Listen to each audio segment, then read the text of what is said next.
try that one. Let's see how we did that. Live. Stream's good. Receiving data. Upcoming stream. Says live. Come on. Yep, it's working now. We're live. It's Monday night. Live. Let me mute myself there. Hey, Gator Mag. Sorry about that, folks. Boom. That was a Mesa fail. We could all blame me for that one, folks. Yeah, Hey, what's up, A360? There's this one box that I forget to check off every week, and Mark reminds me, and I still forget every time. I'm gonna tweet I try, guys. I try to keep me in line. Yeah, Mark does remind me, and I forget every time. So I put the Mesa fail emoji back in for sponsors. You could spam Mesa fail, and if you're not a sponsor, just do hashtag. Please spam. No. Mesa fail. Not that they can spam, Sean. It's that please spam. Please. Okay, yeah. Please spam Mesa fail. Blame me. It's all my fault, folks. We got a big show for you guys tonight. Huge. Lot of information to go through today. Huge. Lot of info. Too much information. What's up, Ed? Almost too much. It is almost too much to play that much. Like, honestly. Ed, what's up? Dude, I almost wasn't going to stream that this week at Bungie, and then all of a sudden, I was in the middle of doing Escalation Protocol, and then it popped up, and I was trying to pull it up on my iMac, but all of a sudden, I just started going through it, and I was like, whoa, and I actually unplugged my PS4 by accident, so I ended up missing that last Escalation Protocol run. What's up, Time Splitter? All right. Yeah, Time Splitter. What's up, dude? What's going on, everybody? All right, we're ready to get the show guys, on the road. Ready. All right. Ready. So, yeah, a few minutes late here, but hopefully everybody is here. Glad everybody could join us. Like Sean said, big episode. So much information this week, and definitely almost too much information. We're gonna try to dig through it here. I mean, obviously, there's so much to cover, so there is some stuff that we will probably just, somewhat skim through some of it, but there is a lot to talk about with all of it. So. Between not only the TWAB, the combat stream, the amazing trailer, which in my opinion might be possibly the greatest trailer of all time. Yeah, it's just by far great. The best trailer. So much to talk about. So, all right, you guys ready? Yep. Ready. All right, here we go. Guardian Radio episode 262. Here we go.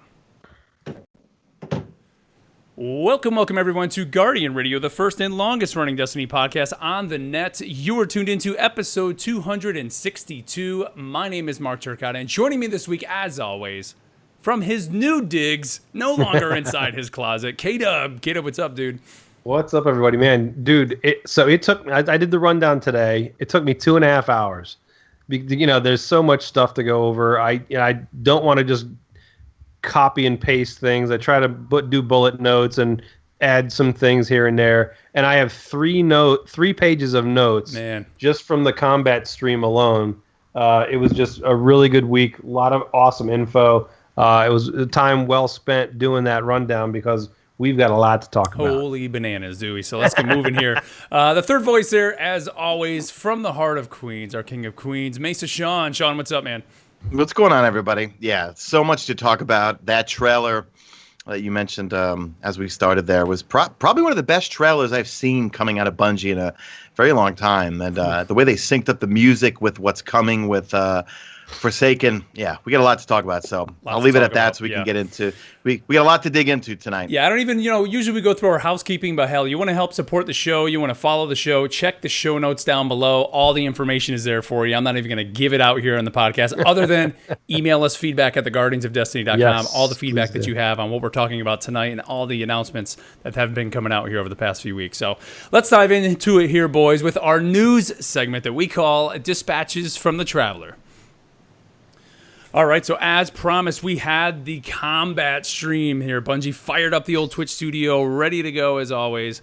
And Deej was there this time, joined by Josh Hamrick, Claude Jerome, and Greg Peng. And I got to say, seeing Claude on a stream, I don't even know, has Claude ever been on a stream before? I don't think so. Claude is a guy at the summit. Yeah, mine is first one. At the summit, I must have talked to Claude for probably at least a half hour, 45 minutes, and the guy is just awesome. He's the one. Awesome dude, yeah. If you've heard me say on the show before, he has the greatest job in the world. His job is just to come up with supers and how those supers interact in Destiny. Yep. Greatest job ever, man. To see him on this stream, I was like, yes. Just you could see just the excitement that he has for all of this. So But I wanted to add real quick, Mark. Yeah. So about the combat stream, you asked last week. It's going to be interesting to see how many viewers are on the stream. I was taking notes periodically as to how many viewers were watching. At the beginning, right when they went live, and when it has a countdown, like they start 10 minutes, it starts 10 minutes late. Yeah. But as it goes live, when it goes live, there was 39,000 viewers. Once it was going, I mean, that was when it first went up, boom, and it says 10 minutes to go. Once it actually went live, and you're seeing Deej and you're seeing Josh Hamrick and those guys on stream, there were 78,000. Wow. And it got up at the highest point up to 85,000. Okay. Wow. That's how many good. viewers were live on Twitch watching it. Yeah. That's good. I will, honestly, I don't think that's the most they've had. I think not. like the D2 reveal and all that, but I would say just looking at, some of the numbers of them talking about people that got the Whisper and all that, like that's a pretty good number of people. That's the hardcore players coming back to see what's new with the combat. Because, hell, let's face it, a lot of the stuff that we saw in this combat stream were things that really are going to affect the day-to-day players. People coming back casually, they're just going to say, hey, here's these new systems and just move on. Where the guys who make this your hobby, this is what we want to know. These are the things that we want to know that are going to be being changed up. Right. So where do we start? I mean, we can just dive in here. Caleb, you took some great notes here for us. I think the first thing to start with is definitely the ammo changes, right? I mean, that was one of the first things we saw off the bat. We knew for a while that there was going to be some movement in terms of the kinetic weapons, the energy weapons, and the power weapons. We've been told multiple times that you can put different weapons into different slots now. So run your 3 shotguns, whatever you want to do. However, there are some limitations to it. And one of the limitations that they're doing is the way ammo is working. So we're going back now to the primary, secondary, and heavy ammo drops. So for many of us D1 OG players now, we can start saying heavy again, baby. We don't have to keep saying how. I never stopped, baby. I know you didn't. But so basically what it's going to work is when a weapon drops, you're going to be able to look at it. And when you hover over it, or even if you have it pulled up, full screen in the UI, you're going to be able to see what type of weapon or ammo it is. So this is really going to determine the type of loadout you have, right? Like, do you really want to run 3 heavy weapons? Like, probably not, right? I think a vast majority of people, they're going to do 2 things. They're either going to keep playing the D2 style, or they're going to do the D1 style. You can be creative and have fun, and yes, I'm sure some of the PvPers, which I'm looking forward to seeing some montages and stuff, and how they're going to run snipers and shotguns, stuff like that. But I really think. That's like British. I think there's going to be 2 styles of play: the D2 style or the D1 style. And I think for me, I'm probably going to mix and match both. I know August 28th is when the changes will go in effect. So for myself, because my loadout was a longbow synthesis, an exotic from my primary, and then like a heavy machine gun. So for me, I want to get back into sniping in PvE, and maybe PvP, but more PvE, because I was just so used to having a good shot and getting the whisper of the worm. I'm realizing how terrible I am with snipers, So I'm going to mix and match, I think, but I like having that. I like the fact that a full week before Forsaken hits, we can all fool around with it, play with it. Bungie wants us to break things. I guarantee you there's going to be people who will find some sort of things for them to fix, to put in a hot fix, for the day 1 patch. So I'm really looking forward to it. Yeah. The funny thing is, even I noticed this in the current way that Destiny is, that sometimes when you go into PvP, if you're going in with a scout and an auto, right? But you want your scout to be your primary, and your auto is just for close engagements or an SMG. With the way that it's going to be, with any weapon could potentially be in any slot, so you could be potentially be having to pick up green ammo for your primary, and regular primary ammo for your secondary weapon. And when you're switching guns, sometimes you have it in the wrong. Wait a minute, which gun am I on? You know what I mean? And you have to be able to remember. Okay, I have actually my secondary ammo weapon in my primary spot. Because when you respawn, which one did you respawn with? Am I on my primary? Which one? And it's gonna take some getting used to, big time. You know what I mean? Because you could have a heavy weapon in a different where your purple isn't. Yeah, because when you think about it, the way the UI used to look was on the bottom left is where you would see your gun, and you could see how much ammo you had per each slot. But now you could theoretically just have 3 green guns. Correct. Yeah. Right? And how is it going to be represented? I mean, already we have images, whether it's a rocket, right, or a sniper. We already see that, so you'll know what type of gun it is. But yeah, if you have 3 snipers and you look to the left, you'll just see 3 snipers listed with, are they or special, or are they all heavy? If you're going to run 3 snipers, you better have a kinetic one, a secondary one, and a heavy one, because you ain't going to have no ammo. That's right, man. Because some snipers, like the Silicone Neuroma, the Nightfall Strike one, I'm looking at a budget on it. That's going to Kinetic. Alone is a God. The Raid Sniper. The Raid Sniper. That's going to be huge. As we used to say in the business world, I'm just going to go with the KISS method. KISS. Keep it simple, stupid. Hell yeah. I'm going to go with a regular scout, hand cannon, pulse rifle, whatever for my primary. I'm going to go for a sniper or a shotgun for my secondary slot, and I'll use a rocket launcher or maybe like a Whisper of the Worm or heavy type sniper. Because they did say some snipers are still going to stay in the power, or no more snipers. That's just for the drum-fed grenade launchers and rockets. Did they say anything about some snipers? Well, because I know Whisper of the Worms is still going to stay in the heavy slot. But it's an exotic. Exotics aren't going to move. Okay. Wherever your exotic's going to stay. Okay, gotcha. Yeah. So I'm just going to keep it simple. I know.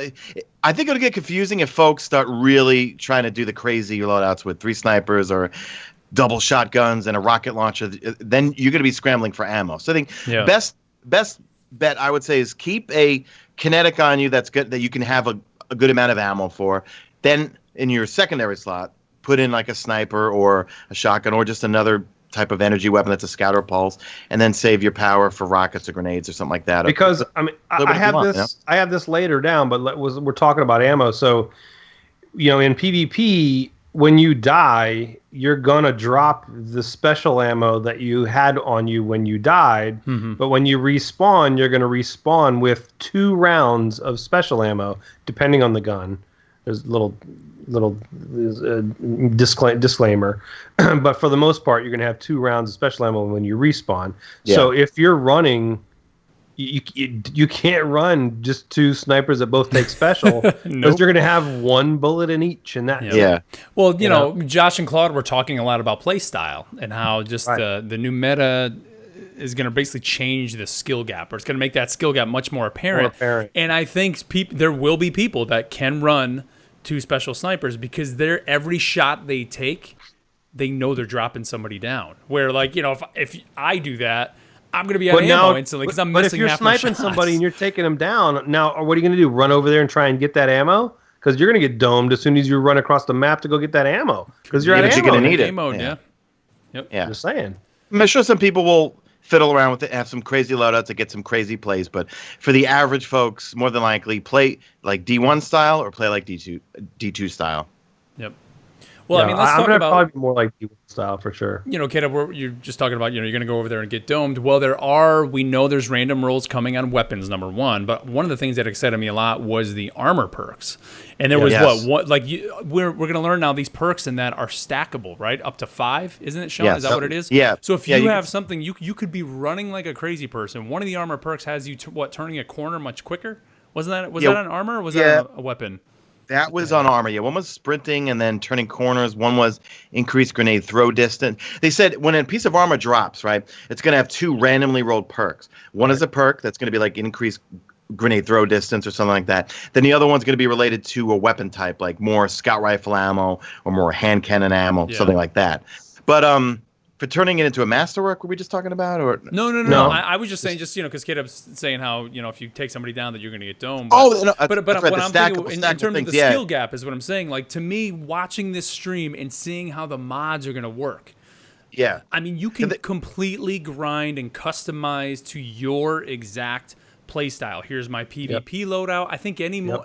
You're going to be able to customize way more than you ever have in Destiny before. It's going to be much more like an MMO style almost, where you're going to be able to say, this is how I like to play. I'm going to set myself up and I'm going to play this way. And I think Josh might have said that you could stack a bunch of mods, I think, he said you could stack mods for, let's say, grenades, right? And get your grenades back faster than you ever did in Destiny 1. Or ammo. He was saying ammo, too. Yeah, something like that. Or your super, right? Even your super, you can too. Yeah, right? He said super, and he said grenades. He's like, you can get those back really fast if you stack them all. You know, I tweeted because we're going to talk about mods in a second. I'm assuming they showed a bunch of mods on screen. I tweeted at Greg, Josh, and Claude. I was like, were those the only mods?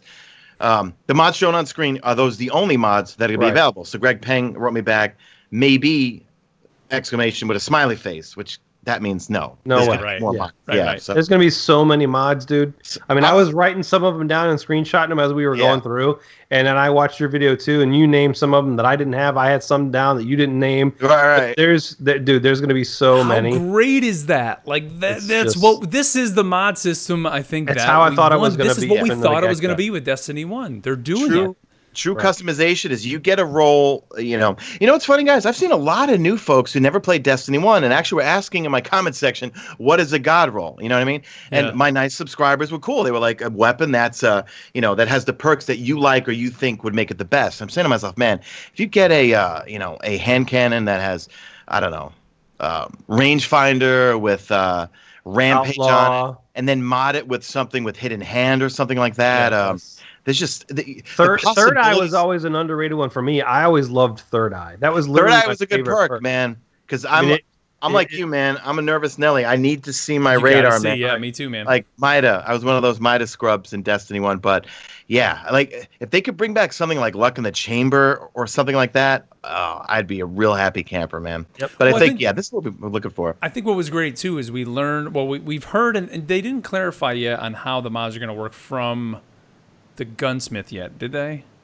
Or did they show? What was that? Like to actually create the mods from the Gunsmith. Did they talk about that yet or no? No. Well, Steve Cotton or Scott Taylor in a Game Informer interview said, we'll use the Gunsmith with mod components to create mods, to craft mods, right? Craft the mods, okay. So I've been telling folks in my preparation guide to keep your mods and keep also your to break down mods into mod components because we're probably going to need them, or hold on to them.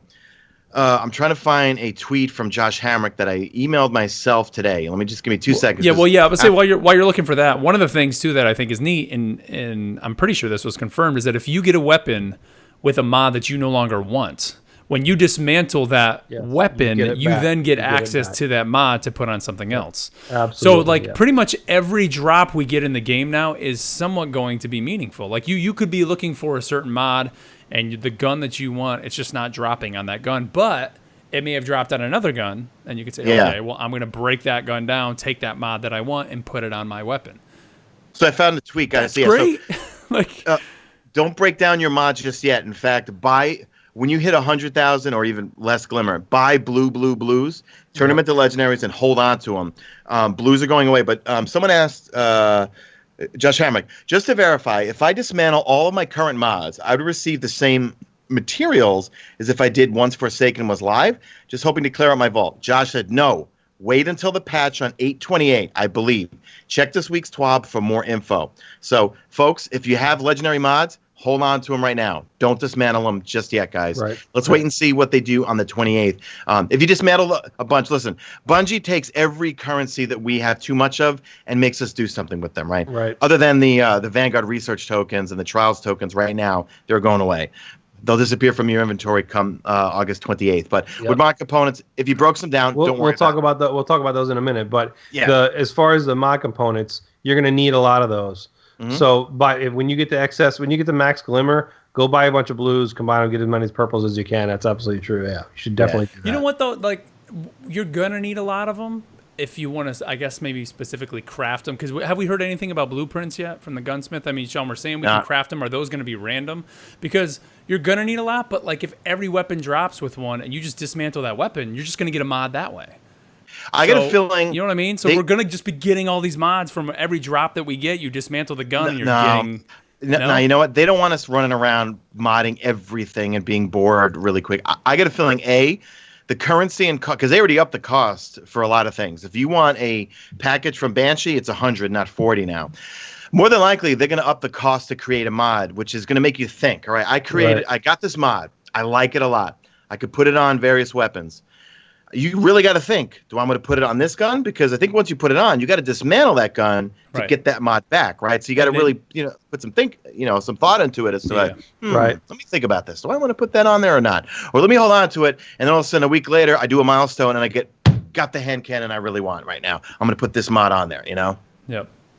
But then, technically, couldn't you put it on the gun you want? Like, let's say you just put on whatever gun you want. You say, "Oh, now I got the hand cannon I want." You could dismantle the weapon, go to your collection, and then rebuy the gun that you dismantled to get that mod off. And now, granted, it's going to cost you currency, right? Or no? But aren't collections only year 1 stuff, right? Collections are they year 2 stuff? Maybe Time Splitter. He's always that's right. Yeah, we were talking about that last week. That's right. Time Splitter in chat is year 2 stuff's not in collections, right? That's just year 1. No, year 1. I can tell you that. Year 1 stuff is going to be collections, and we're going to talk about it later. They're looking on year 2, right? Didn't they say that's what we talked about last week? Yeah, there was that quote. Correct. They're looking at. I'm just putting in chat right now. If you want to know all the burns of what's going to be pulled from collections, I'm putting it in chat right now. I'll give you an example. Everything except Escalation Protocol. Hold on. Let's talk about like auto rifles or something like that. Like I think I have that later in the rundown. Oh, do you? Okay, cool. Yeah. Because there's a complete list of that the API was farmed. Basically, if you have Manananans, I only have one, but you'll have I think it's going to roll as Arc. I think. I don't have it. Oh, wait, hold on. I got it right here. Okay, if you pull it from collections, Manananan will be void. So if you have Manananans more than one now, make a Arc and a solar one. There it is. Right. Yeah, we talked about last week. So only year 1 and then year 2. That article we read was saying that they're looking at it, but there's nothing in stone. That's something that at some point, because of course they want you to be chasing those guns, right? They want you to keep chasing it. That's just another reason to keep you playing. Right. Let's talk about the Masterwork system because we got to see that kind of on display. You can go up. Yes. What is it? 10 up to 10 levels Tier now. 10. They're on tiers. every weapon. Right. You will get, once you hit 10, of course, you get the node to go to track your PvP or PvE kills or just shut it off completely. Now, what else do you get also? Do you also get an extra slot at all on that?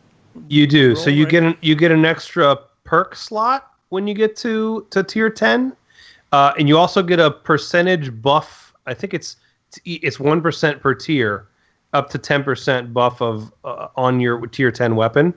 I think is it damage, Sean? I forget what the one he showed. I think was range is what it was on. Oh, it was range. Right. But it might be. I think it's going to depend on each weapon. Yeah. Correct. Yeah, like hand cannons are getting range, and then that third column is going to be whether you want it to be a Crucible tracker, a Vanguard tracker, or have no tracker on it. But I think each archetype. Weapon type will have just one bonus. Like hand cannons, I think, can only be range. I think. And the cost, it's getting a little expensive. Just so you know. Yeah. So when you go to do it, it's going to be 2,500 Glimmer, 2 Legendary Shards, and 2 Masterwork cores per tier. Yeah. And you have to do 9 of those to get to tier 10, obviously. Mm-hmm. So that's going to be pretty expensive, man. I mean, that's I mean, the breakdown. They have to have a different way for us to get Masterwork cores, right? Because I mean, right now you get them just by breaking down Masterwork weapons or armor. There's got to be another way to buy those, like Xur, maybe. Can we do it from Xur or something? There's got to be. There's got to be some sort of a bounty system to get Masterwork cores. Yeah. You know what? A big leak hit Reddit. I was going to make a video on it, but I don't want to clickbait people because I don't think it's true. They say in this leak here, weekly clan milestones you'll receive Masterwork cores. There's a chance of obtaining Masterwork cores from boss kills. Masterwork cores can be purchased, but we don't know where. I got a feeling that whole thing is BS. Yeah.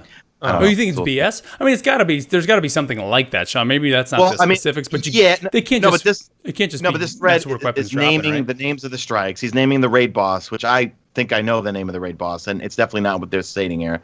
They're talking about dungeons, pet revenge. There's a lot of stuff that I don't know. I think this thread's bull hockey. I think there are definitely going to be other ways that we can get Masterwork cores. There has to be, other than breaking down Masterwork stuff that you get, because I mean I'm breaking down constantly stuff, and you're getting one at best 2 cores when you break something down. There has to be a way, especially with the cost of every single weapon you want to get to tier 10 is going to cost you 16 or 17 Masterwork cores. I mean, come on, there's got to be a way to be able to farm those then. Yep. You know, they're saying in the chat, it wasn't just range on the hand cannons. The one they showed was the range. I think it's in a particular weapons. Each weapon is different. Yep. Yeah. Okay.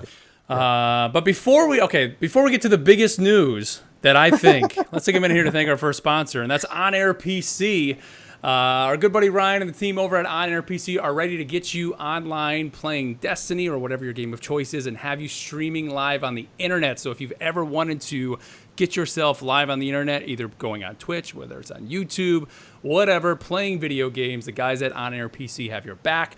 All you need to do is call them 330-850-1525. You get on the phone with Ryan. He figures out what game you want to play, where do you want to stream to, and they literally build the PC right there for you to meet all the specifications. Once you get the system, you get on the phone with them. They help you hook up OBS, help you get going, and get you live on the internet. Now, K-Dub, you've actually worked with them before, right?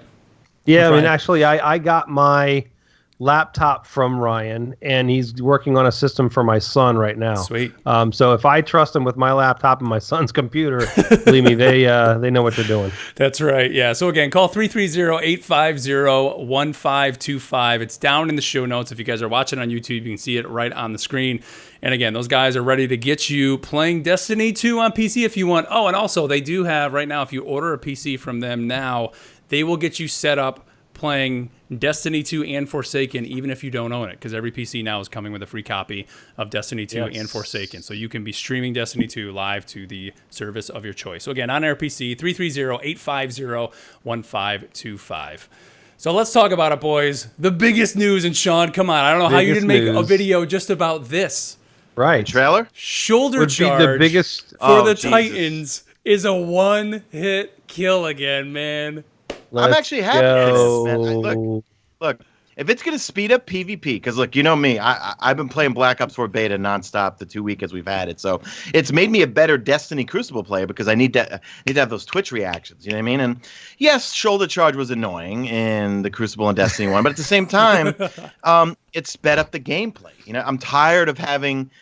I made the joke in my video about it. Like, I'm into Muay Thai. I train in Muay Thai, but I hate boxing. Well, I hate boxing in the Crucible. Whereas I get into a 3-hit melee thing with a hunter, a little squirrely hunter. I'm a warlock, and I get stabbed. You know what I mean? You're not going to have that problem with your Rift now. That's all too OP powerful and whatnot. That's true. Yep. But I'll tell you, it's going to be. I get the dust off my MK44 stand-asides. Yep. And run around with a shield, and you can shoot me as I'm charging at you, but knowing that it's coming because my shield's stopped. Or supremacy. Supremacy is going to be. But Sean, I mean, you don't like boxing. Hey, at least the melee kills now are 2 hits. Two hits. That's another thing that changes. It seems like all these changes are just making the game quicker, right? Like Crucible, which we did here. Even the time to kill in itself overall has just been brought down a little bit too, which is great. If they bring back increased melee attack speed for Gauntlets as a mod, I will be a very happy camper because that was my PvP loadout. Was always like certain other perks on chest, boots, everything like that. But my gloves always had to have increased melee attack speed, and that'll help with that. Since now it's 2 hits, and it'll make you think: do I want a recoil mod? Do I want a extra grenade mod? No, I want melee attack speed because I want to get a boxing match. Remember this: what was the #1 move in PvP? It was shotgun melee, right? Yeah. You slide shotgun melee. Yeah. So if your shotgun didn't kill him, your melee followed up, and boom, it was slide shotgun melee. It was like that's all. If you ever watch Lumi. In PvP, he was dodging, sliding, shotgun melee, dodge back out. And there was nothing you could do. So I think they're trying to get back into that space where it is a quicker time to kill. You still have the ability to get out of and disengage. That's the important part. You still need to be able to, if you get jumped, to be able to disengage, not just insta kill like it's COD. Which hopefully we can do that. But this is definitely something that's needed. Shoulder charge needs to be a 1-hit kill. Melees need to be a 2-shot. Stuff like that. It all makes sense. And then we're gonna get to that 3-tap hand cannon. Well, yeah. I mean, let's talk about that. Wait, did they say the other 3, the Funbreaker and the Sentinel, they're whatever they're called versions of shoulder charge? They're gonna be 1-hit kills too. I heard, right? Any of the shoulder charges will be a 1-hit kill. Okay, yeah. So the one for the I don't even know what they call it because I don't play on Titan very much. But the ones for the Titan and for the Sentinel and the Sunbreaker, where you. Yeah, I think the Sunbreaker. Don't you quickly you pull the hammer out? You see it real quick, like boom. You just hits him with it. Right. It's gonna be fun, man. But I mean, let's talk about the hand cannons. That was the one thing when they showed the preview for this combat stream. Everybody saw that 3-tap hand cannon. I even think Dylan, DMG was tweeting out like, "Up, tap, tap, tap." And sure enough, that is coming back. However, they did say some will require like 2 body shots and a headshot. Others are 1 body and 2 head, or some are just 3 headshots. So it depends on the impact of the gun. So the high impact hand cannon is going to be a 2 body, 1 head. The medium will be 2 heads, 1 body, and the low impacts will be 3 headshots. Yep. So if you're into your hand cannons, man, between that, bringing in the mods where you can put things like rangefinder and all that on that, I mean, the Crucible is going to be a lot of fun. And it was nice seeing a lot of the the big Crucible streamers, I think, out there on Reddit and out there on Twitter and all that, and to see them getting excited again, because it's been a while since those people have been excited. So it was neat seeing their excitement, and then just seeing the community in general. There was a lot of people that were like, man, the Crucible looks like it's going to be fun again. Talking a little bit more about some of the supers, I think you mentioned it, Kate, the rifts are going to be much more powerful for the warlocks. We heard a little bit about the divine grenades, which are going to give the allies those overshields. Man, that's going to be such a pisser. That's going to be a pisser. It's going to be great, man. You see them? It's so. If anybody out there, if you guys have played or watched videos on Gambit, you see when somebody invades and they're all red. Mm-hmm. They've got that overshield. That's what this is. So the divine grenades, when your teammates have them, they can throw them at you. Boom! Hit that area. If you get hit by that grenade explosion, you get an overshield. And it's for anybody that's in that thing. That's going to be a huge deal, especially in and I know Trials is going to take a little hiatus, but competitive scenes, that's going to be a big deal. How's it going to work with because we did also hear that the bubble, when you drop your Ward of Dawn, it's going to be much harder to take down, so enemies can't shoot it down as quick, and the shields that go on to your teammates are going to last a little bit longer and be a little bit more powerful. Yep. Are we going to be able to have a Warlock and the Titan who dropped the bubble basically hang out in there, and then that Warlock can quickly step out and toss those divine grenades, so the overshield on those players are going to last even longer? Is there going to be an encounter in the raid where you need the defender Titan basically to drop the bubble with the rift and then start throwing those divine grenades to keep the shields on those people? Which, one thing to think about, I know that we're not really going to talk, I mean, it's in the trailer, but the blind well, the way the blind well works is you're kind of stuck in this little bubble, and when you step out of it, you start taking damage basically. That's going to be a great way to put an overshield on your teammates, is using those divine grenades, using the Ward of Dawn. Maybe you can kind of chain these overshields on players to keep that shield up for 15 seconds. That's a very holy trinity MMO type thing, right? Where it's you're the healer, you need to put that overshield on me, you need to protect me. That's getting I'm the more tank. I get the bubble. I'm the tank with the bubble. You're the healer with the overshield, and my hunter is our DPS he's guy. Our DPS, and he's running out like that. I can definitely see a situation. Yeah, in the main trailer, we got I think gameplay from E3 right around Gambit. They show in slow motion right at the end of it. You see a Warlock it was all in slow motion too. They're right in front of a taken ogre, I think, like the primeval, and you see a Warlock put the sword down, and then you see a Titan right next to him put the bubble out, and they're all like right in there getting ready to kill this big ogre and stuff. So there's going to be some interesting support combinations with those Sentinel Titans, and the Sentinel Titans are going to be becoming they're going to become good friends with those Dawn Blades, I think, fairly quickly with Forsaken. For sure. I agree. I wanted to say one thing real quick on that, or about the combat stream. Something that I noticed was the Wish Ender bow is going to be all over the competitive scene, because it allows you to, if you were watching that stream, the guy that was, I forget who was playing that character, he was literally only using Wish Ender to be able to spot people through different areas and walls and just see people coming around corners, and was using it to even watch somebody come up this area, and then as soon as they got there, they knew that they could go out, bam, and super like 3 people in a row, because they basically you could see through walls and track. Wish Ender, more than the damage, is going to just be for tracking. It's a game changer in the Crucible. It really is. It's going to be crazy. Yep, that looks pretty good, man. Yep. Let's see. So here's kind of a PSA and a big deal. We're kind of switching over to the TWAB here. On August 28th, big changes are happening to the game. Number one, it's the preload, right, for Forsaken. So whether you are getting Forsaken or not, everybody's going to be preloading this, because that is the date that all these changes are coming to the game, so people can be getting in there, checking out the slot changes, the ammo changes, all of that before Forsaken comes out. So on the 28th, all your year one mods are going to lock in at the elemental damage type that they are. So make sure whatever elemental type your weapon is, that you want it to stay at that, because after the 28th, you can't change it. you're done. So if that Manananan that Sean is always talking about, he keeps saying he needs all three of them to be all three energy types. If you want that, you don't need Void. I only have one, so I can't get a second one. But if you like Uriel's Gift, you'll pull an Arc one, right, from the collection. So right now I have a Solar one and I have a Void one. Some other really good ones I'm trying to think about. Hand cannons. Nature of the Beast is going to roll. That's a really good hand cannon. Is going to roll as Arc when you pull it from collection. So if you like it, have a Solar and have a Void one. Is the Ikelos hand cannon going to stay Solar? Ikelos hand cannon. That's a good question. Let me look at it. Ikelos. It's saying that's going to roll Void, but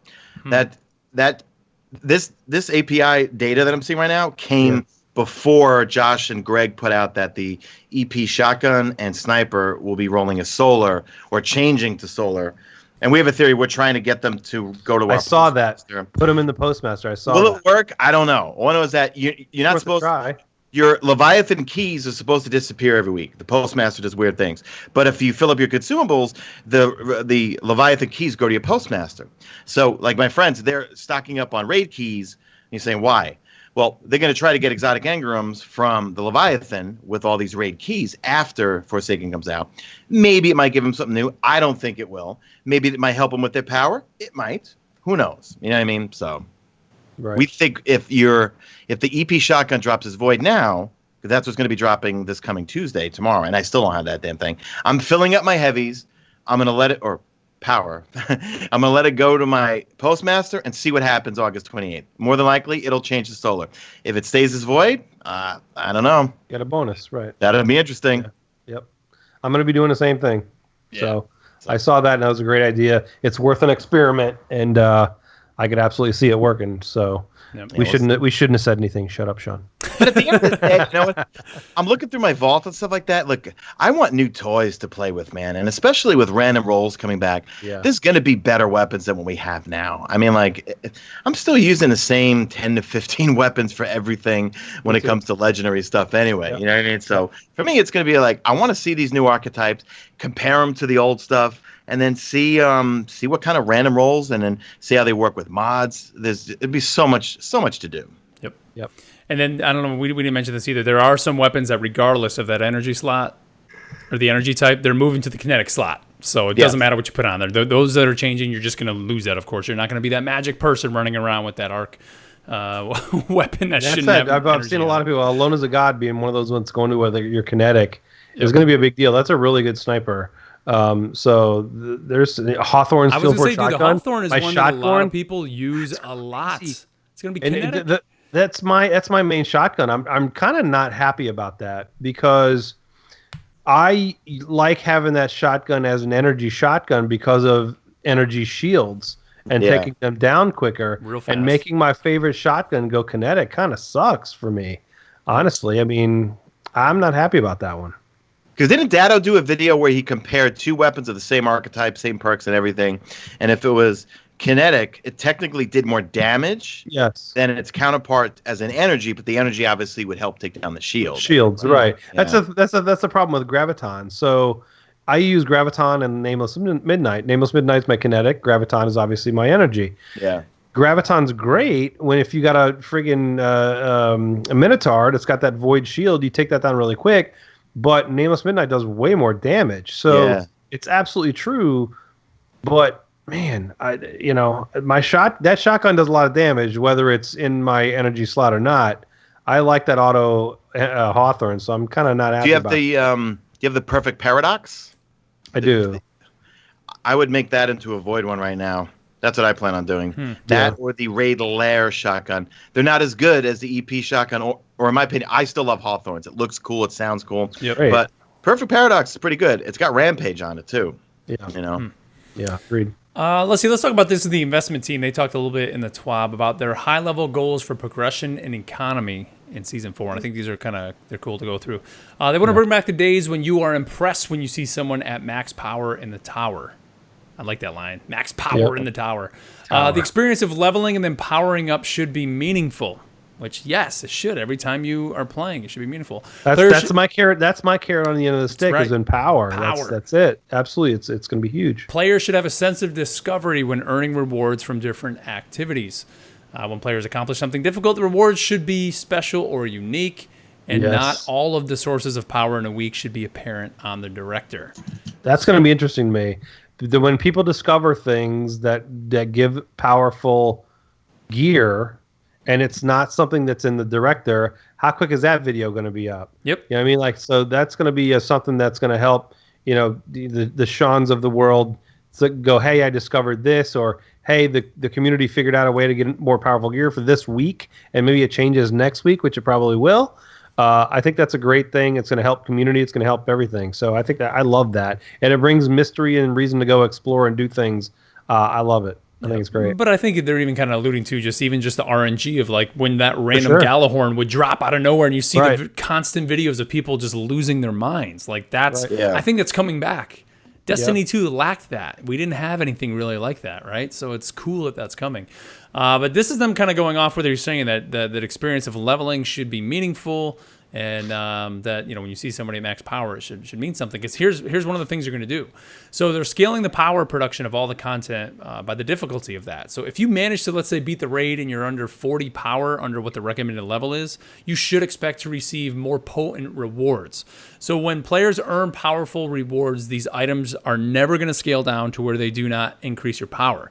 So if your power is 100 over an activity's recommended level, it is still going to grant you at least one power level above your current average. So as we're playing, you're constantly going to be just trickling up.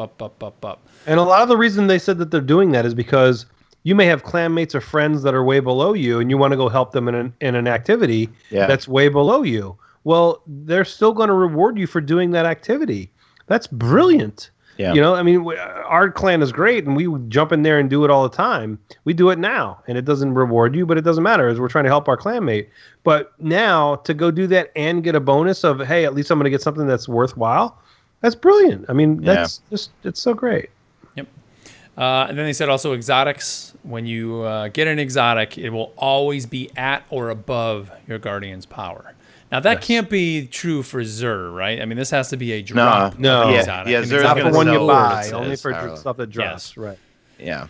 Let's see. We have heard before, I think this was in the Game Informer article, but they mentioned it again here. The milestones are changing. So the milestone tray has been revamped and forsaken. It will now specifically show the most important non-repeatable quests for people. So right now I'm actually going to show up. They pulled up a picture of the galaxy map. So we'll put that up on the screen. You guys can see that there. And the world quest for destinations will be in the pursuit section of our inventory now. And year one milestones converting to activity challenges will continue to give the powerful rewards, but no longer be in the milestone tray. So they said you'll see an activity challenges on the tooltip activity. So this is almost like they're just kind of really cool. Yeah. I'm just kind of wondering, how's it going to affect my weekly reset videos? Am I doing them every 4 days now, or is it going to be different? You have to, Sean, right? I mean, is it going to be different for me compared to other people? Because what if I finish? Well, no, there's going to be a weekly reset every 4 days. No, you're going to have 4 days and 7 days. You're going to have. It's not showing it on that tab now. It's showing you on your destinations. Because you know, so like, what I'm trying to say is, like, if I already have done some certain things, they're not going to show up on my quest tab. Right. You know, I see what you're saying, Sean. They might show up on someone else or so. But, like, you know, because someone was asking me the other day, like, how do I approach content when, you know, new DLC comes out? I just start playing it. I stream it every day, and I just see what my audience wants. What my audience wants to see, that's what I'll make videos on. But a big focus will be exotic weapon reviews. And a lot of people, they let me use their accounts, and I'll give them a full shout-out, links, whatever they want, and I'll do a review on every exotic. So plug now. If you get an exotic after Forsaken hits, hit me up on Twitter or email, mesashawnee@gmail.com, and I'd love to use your account. And I'll tell you, I like the way that this is, because when you pull up the director, having these little yellow nodes show up as to, hey, there's something special that you need to come look at here to accomplish stuff for powerful gear, that is immediately, instead of going, okay, inventory or activity, what do I need? Hold L2, and where do I need to go for powerful? This is just so much more direct to go, okay, there's something on IO that I can do to get powerful gear. There's something on Earth. There's something at EDZ. There's something in the Crucible. All these things, and it tells you where you need to go to get your powerful gear to do what you want to do, and it's going to reset every 4 days. It's brilliant. I mean, it just gives you more to do. It's just awesome. I love it. Yep. Yeah. So the raid is every 7, right? Is how they're doing the raids. Right. So it's going to be weird. You're going to basically have at one point there's going to be 3 reset days in a week almost, right? I mean, not really in a week, but you're going to have that 4-day, then the raid on that 7th day, and then the 8th day it's going to be reset again. So it's just going to be this constant, like, just rolling reset. It's going to be we're going to have to get used to it. And do we know, is the time changing at all, or is the time still going to be in the afternoon? I think they're set with the 1 p.m. Yeah, they haven't announced any changes. Yeah. That's so. I mean, if you consider they're in Seattle, I mean, that's 10 a.m. for them. Like, Yeah. come on, man. Nobody wants to get in before 10 a.m. and do some stuff. Like, come on. Well, just I mean, like, I kind of do, man. Like, to me, I loved waking up in the morning to see the new shit. Like, that was, and now it's like, now I'm at work, and then I get to, make it. The thing is, if you have Whisper of the Worm quests or something's supposed to hit at reset and that's at 5 a.m. Eastern Standard Time and something goes wrong, people are getting out of bed in Seattle at 3 a.m. to go fix that thing. You know what I mean? Like, whereas now it's at 1 p.m. Eastern, that means 10 a.m. Pacific, something happens. They can monitor all this stuff. It makes their life easier and it makes my life easier. Right. Well, the funny thing is, if you think about this, just the first 2 weeks, right? So we're going to have Boom launch. We're going to have a 4-day reset. And then 3 days later, you're going to have a raid reset. And then the very next day after the first raid reset is going to be the activity reset. Yeah. So you're going to have like a day for Boom weekly, very next day activity reset. It's going to be a weird watching how these... You know, honestly, man, it's a great move for people to have to constantly be checking in every few days. You're always going to be having to go into it. Not only just with the 4-day, but then with the raid also being thrown in the mix. Like, there's going to be a lot. And because we've heard also that the raid is going to affect the Dreaming City. So when that reset happens on that 7th day, it might not just be, oh, here's the encounter this week. You know, when, like, let's say when the Prestige comes out, you know how sometimes the Prestige is like, all right, because we're hearing it's more bosses this time. So, okay, you got to do the challenge. What is the challenge mode for? Which, again, that stuff hasn't been confirmed, but it wouldn't surprise me if something like that comes back. How's that going to work this week? People are going to be going in to see what's changed in the Dreaming City, because we know the Dreaming City is an end game location that is going to be changing, that people, even solo players, can go there and engage in that content. So my guess is every week on that 7th day, the Dreaming City changes. Now, it might be like a 6 or 8 week rotation where there's only so many that it'll do, and then it'll all start over again, kind of like Escalation Protocol does. But, I mean, there's going to be a reason to log in every few days. And it makes it that hobby again. That's what they wanted. Yep. That's what they wanted it to do. And the cool thing, too, I mean, honestly, is for the solo player, right? And this game is made to be played with friends and made to be played with the clan. But for the solo player, this whole activity system is going to be brilliant for them. Every 4 days, you're going to get a reset on power-free gear, and you can go run most of this stuff as a solo player. It really helps that player. You know what I mean? Yep. I mean, in the chat, the one guy says it's a stupid idea. They shouldn't do that because that means you're going to have to play 24/7. No. It means it means that they're stretching the content out. Because the big problem with this game is that people burn through content. Right. The hardcores eat it up, and then they complain they're bored.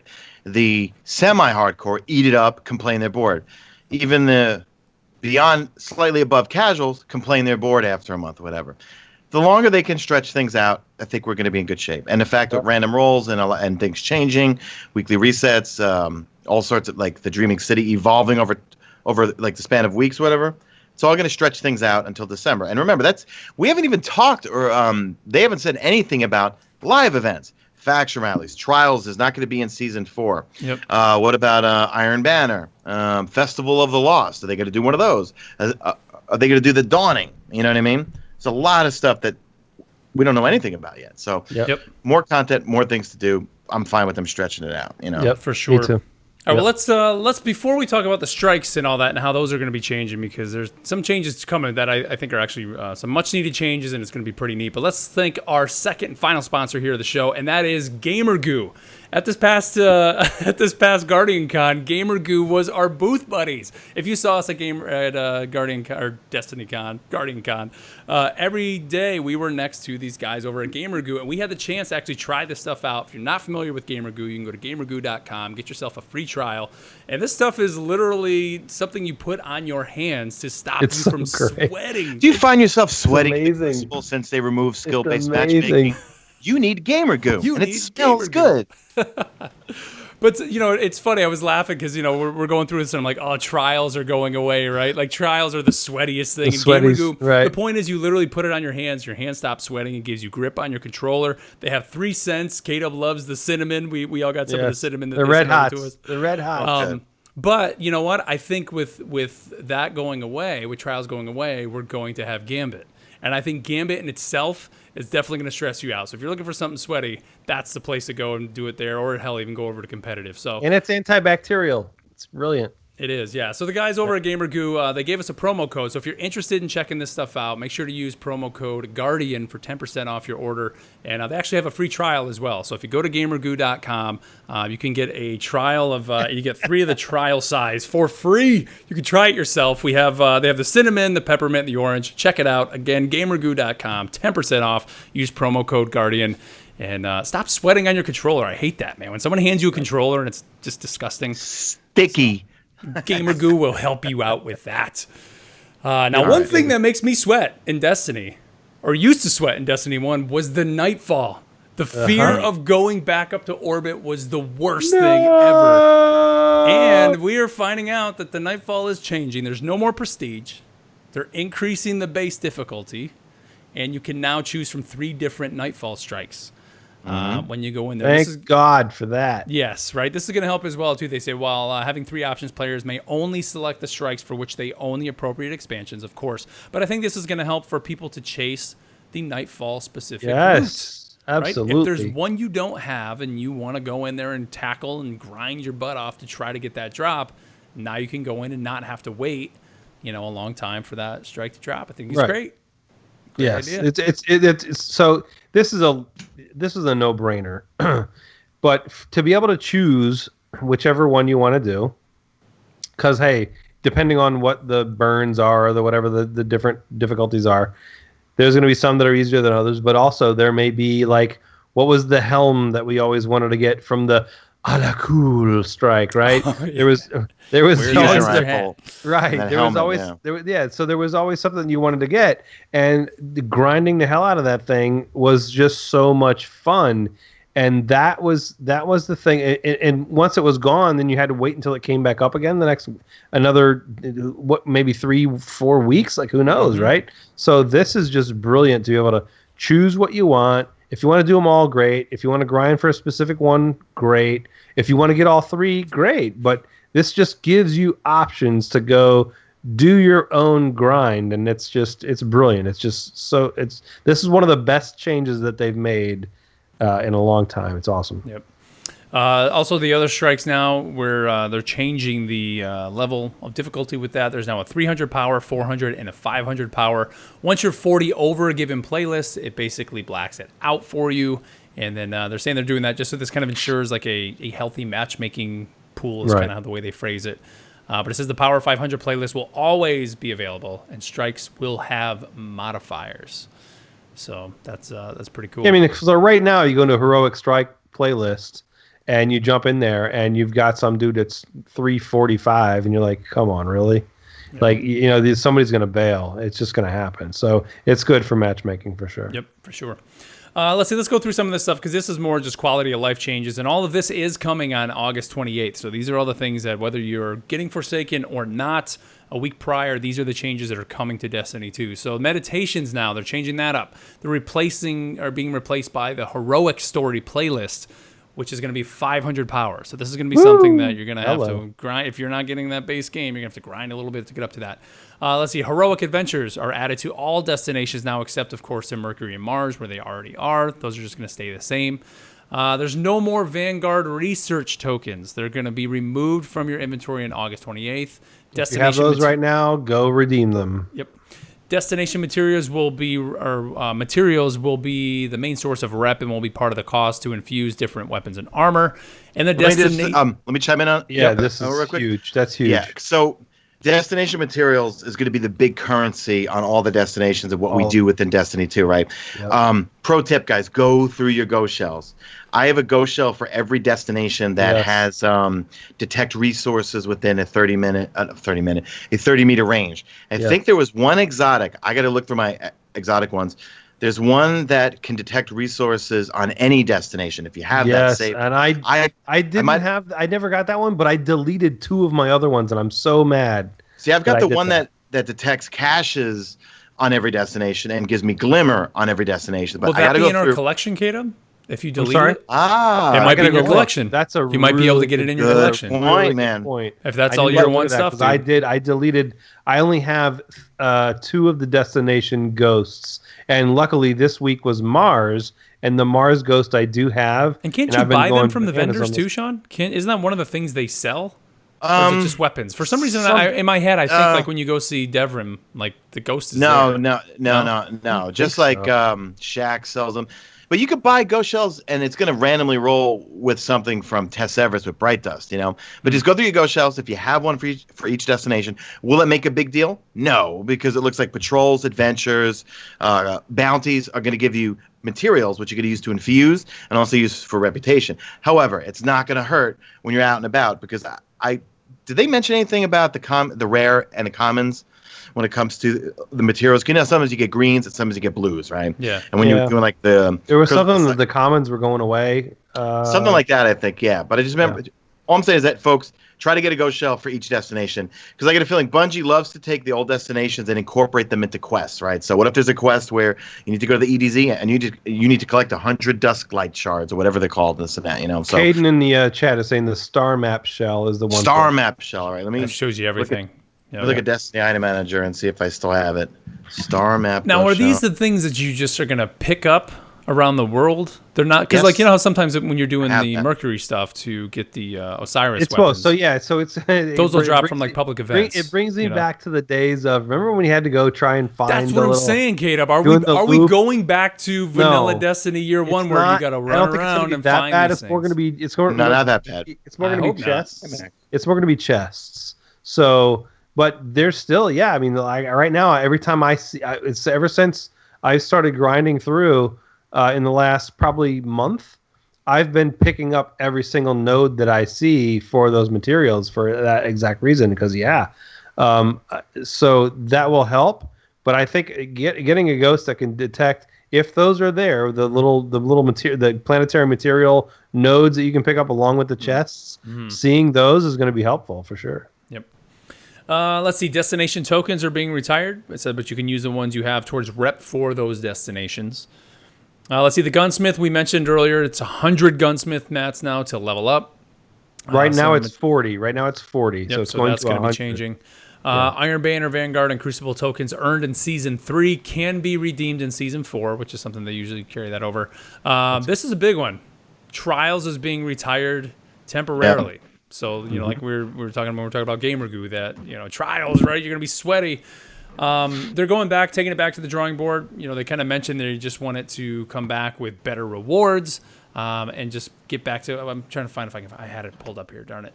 But it was basically like, they want it to come back and bring, if I can find it. Where the hell was it? I lost it. But of course, they want it to be more meaningful when you come back, when it comes back. And part of it, deep down, I'm thinking like maybe it's a way to get those people to play Gambit. Thinking maybe some people won't be playing Gambit. Although I will tell you, when you do play Gambit, you will want to be playing Gambit. And it also is just another way to even push the competitive playlist for now. However, I think it is something they do need to bring back, because there are people. You can think of, any streamers out there that have just literally built their channels on trials. That is something that people enjoy watching. When there was downtime in Destiny 1, all those top streams were all people running trials. And so let's be frank, guys.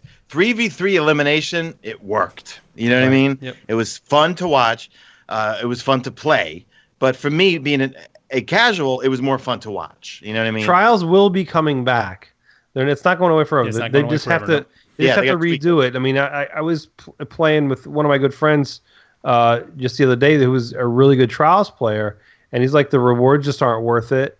Currently the way it is, the way that the game mode is, it's just kind of weird, and it just isn't. It doesn't give you those clutch moments anymore. Yeah. And those clutch moments is what makes trials. Yeah. Mm-hmm. So clutch, let's go, big plays, get off me. Yeah. Let's see what else. I think that's kind of it for the changes that were in the TWAB. The Iron Banner, the last one of Season 3, is coming back. One of the cool things on this one is the flags are now these iron temples, which we did see that trailer for. Yeah. I can't wait to see what this thing looks like in game. So cool. There's some rule changes as well. When a team gets a power play, which of course is when you control all 3 zones, all the zones will be locked for 20 seconds and then will return to neutral and need to be recaptured. I got something to say about that. So this is kind of weird for me. So when you get a power, so let's say you have the advantage. You have 2 of the 3, right? I wouldn't want to go cap the 3rd one. I know that you get a bonus for 20 seconds and you've got them all, but then they all go back to neutral. Yeah, but for that 20 seconds, you're trying to get as many kills as you can. Understood. But if that 20 seconds goes by and you really didn't get a ton out of it, and they all go back to neutral and they're standing there ready to cap 2 points now, they have the advantage. It'd be a quick switch. I mean, there's gonna be some. I think the point is to just stop team stopping. So I get your point of not capping all 3, but I think if your team is good enough and you're stopping them enough, it's not gonna matter, man. Like you're gonna be, you're still with that 20 seconds. That those when they're standing on those 2 zones, which they probably won't be because they're not even gonna be communicating enough. It's probably a bunch of but what's solo gonna happen players is or whatever. Once that happens and the power play hits and that 20 seconds comes in, if you're in a team or you're with people, you're gonna be okay. Just go hide. Everybody go hide. Everybody's just gonna run and hide for 20 seconds until they all go neutral and then go try and cap a flag. I don't know. I'm undecided about how this is going to play out. I think it's cool, man. I think it I like changes it. the game. I like it. I think it's really I bet neat. they did play test this. I mean, like they wouldn't introduce something like this unless they play tested it first, Right. So it will be interesting. I personally hate people that triple cap because it makes the game go fast, especially in Call of Duty with domination. You get these yokels that try to spawn trap you and triple cap so the game's over in like 2 minutes or whatever this and that. So it will be interesting to see, Yep. So yeah, check that out. That'll be launching this week. And let's see a couple other notes. Faction rallies are going on hiatus. So faction tokens will not be redeemable. They said there will be new ways to get the faction catalysts that were not available yet. So they will get into that a little bit later. So if there was a faction catalyst that you wanted to get from one of those faction weapons and you didn't get it in the faction rallies, they're going to make it available to you in other ways. So that's really smart because there's some stuff that people wanted to get. You know what I mean? Definitely. Yeah. Let's see some Eververse changes, and I think these are all pretty neat. I think the biggest one is that there's now going to be Bright Dust bounties. So if you don't want to spend money, you don't have to. You really can cool. Run some bounties for old tests.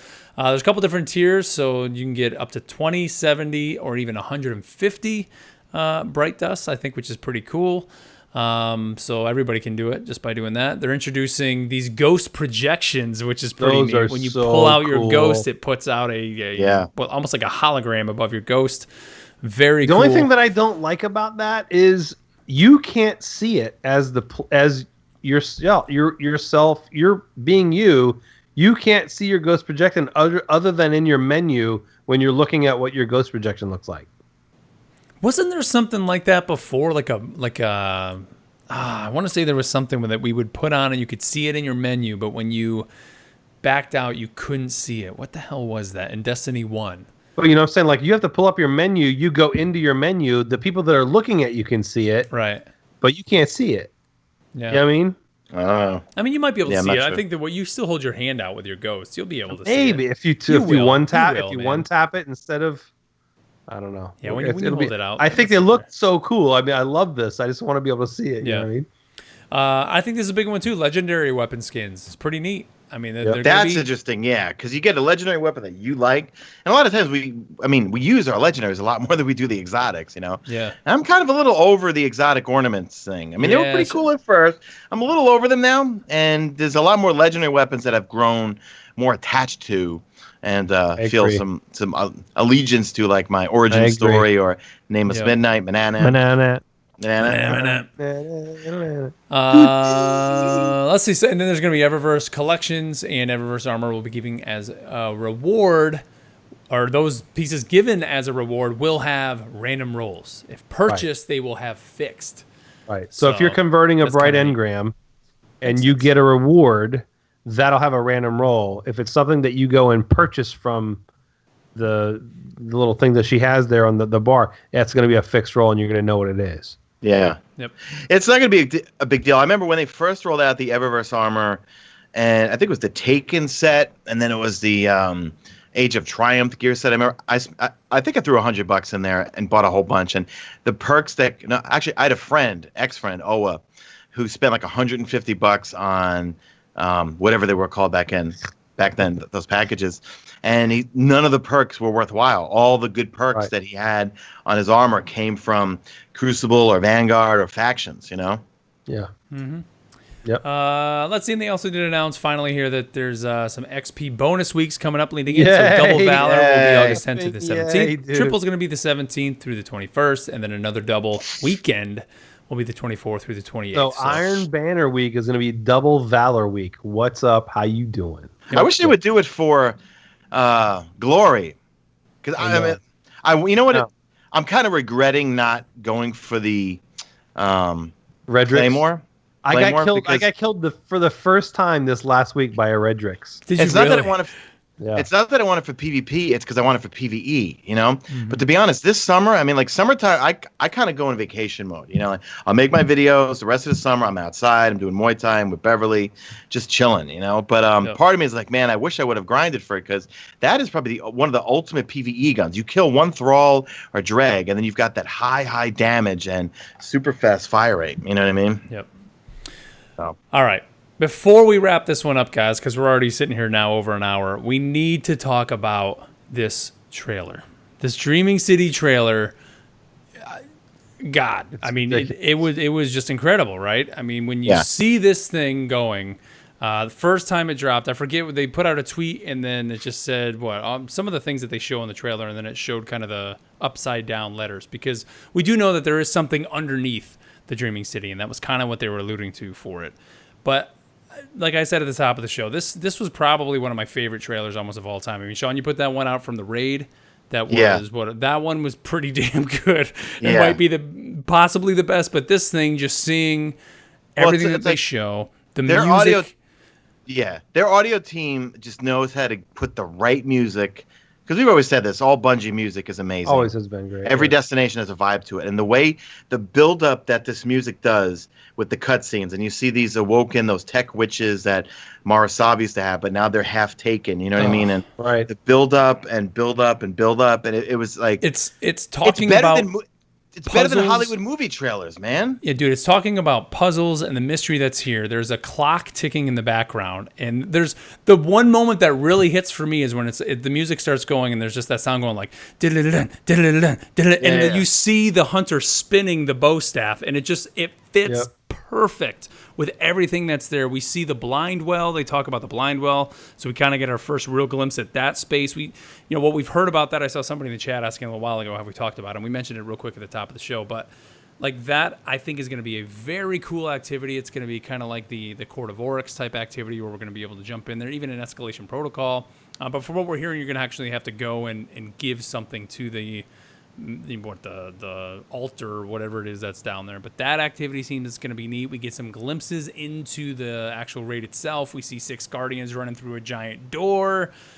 Do you notice that what it says, when your dream becomes a nightmare and it flips it upside down? Yeah. You notice that? In the Game Informer article, they did say there is, I forget what they call it. And you know what it was in the article? It was in the Game Informer podcast. If you listen to them talk about it on the podcast, that's what they did talk about, this situation that happens in the game where you do go to this other side, and it's almost like the dark flip side of the Dreaming City is kind of what it sounded like, where everything kind of turns gray and black, and you see some shots in this trailer of that.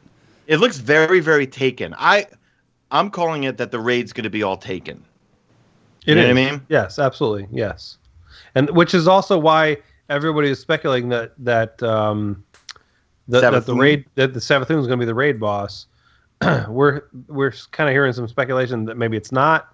I'm thinking a dragon. She's got to be an Ahamkara. Oh, come on, dude. Ahamkara. Look, they got to look. They know they need to blow. They're gonna go straight freaking Game of Thrones and have a Taken dragon. No, they they We're keep going hinting Stranger at all Things those with the upside down, right? I mean, we're Stranger Things. We're going to the upside down when you flip Upside everything down. upside We're down. going It's a upside down. nightmare. Right. Yeah. They keep hinting at all those Lord of the Rings, Rivendell, Riven something.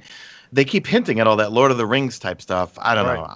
I'm just imagining some sort of dragon or something. I mean, Sean, like I said, when we first saw the reveal of Forsaken, I mean, I was having glimpses of like Elder Scrolls, and this trailer is all of that. It just, the streaming city space looks amazing.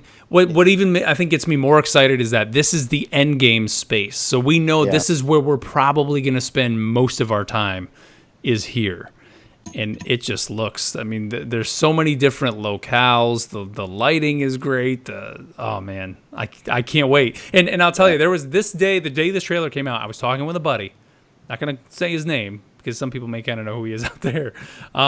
He was saying, you know what, I think I'm kind of done. Like, Forsaken may not be for me. Oh, yeah. Destiny 2 might not be the game that I want it to be anymore. I think I'm just going to pass on Forsaken and go to Destiny 3.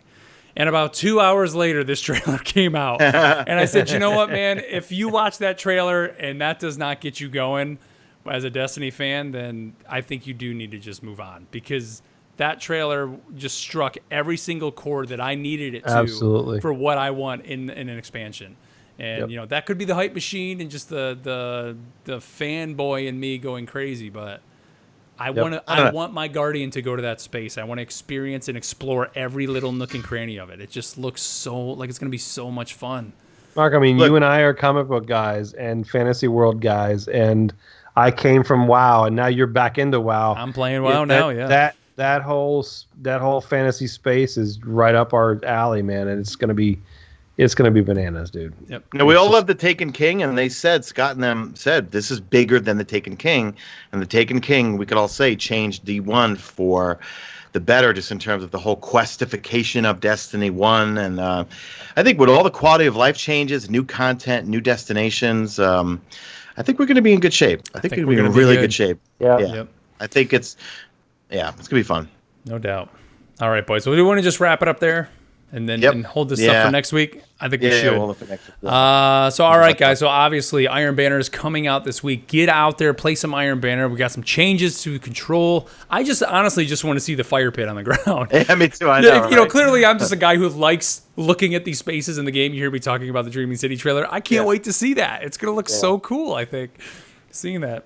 What else? Anything else you guys are looking forward to this week? Or I do want to say, look, people sent him some clan spotlight stuff and some emails. We did not skip you or forget you. They'll be on next week. But please, no if you want to have your clan spotlighted, go to our website and look up the clan spotlight and send in your submission. I'm always looking at those, and please send us emails for topics and things at feedback for the Guardian. What is it, Mark? Feedback at the guardiansofdestiny.com. It's right there above my head somewhere with Laze's little drawing. But yeah, please do send those because we love hearing that and reading that, and we're going to be doing that. It was just so much information to go over today, so we had to just kind of cut it. Don't forget, follow us on Twitter at Guardians of D. And like I mentioned at the top of the show, if you want to help support the show, you can find all the ways you can do so down below in the show notes of the podcast. Not only can you become a patron here with Podbean and get our once a month podcast, which we just released to all our patrons. So hopefully, if you were a patron, be sure to check your Podbean account. You should see it in there. If you get the video version for $7, we emailed that to you. But we also have a store shop. You can go there, get some Guardian Radio t-shirts, get some merch, as well as a bunch of other Destiny shirts. There's a lot of shirts on there that just buying one of those shirts helps support the show. So if you want to do that, you can go ahead and do that. But you unfortunately you can't buy the Ripcade 6 t-shirt. Oh, no, copyright infringement. That's right. You got to make that one yourself. Yeah. You know what? I was looking today. I think we're 20, as of recording this, we're 22 days, I think, away. But we're coming up on 21 days, man. 3 weeks. Yep. 3 weeks. Getting there soon. So, all right, everybody. Well, thank you as always for making us a part of your week. However you're tuning in, whether it's through Podbean, through iTunes, your podcast service of choice, or YouTube. Thank you so much. And with that, we'll catch you guys next week. Later.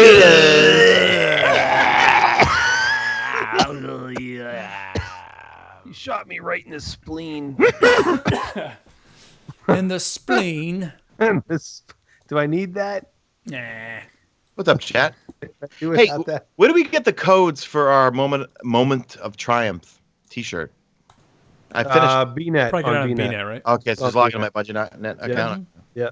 Profile. Yeah. Yep, yep. No messages. Profile. All right, stream. Well, guys, we appreciate it. Glad you guys tuned in. I'm gonna kill the stream. Everybody. All right. Yeah. Thanks for hanging out, guys. Thank you so much, Thanks stream. to all the sponsors for showing up to hang out Show. tonight. You guys are Later, guys. awesome. Later.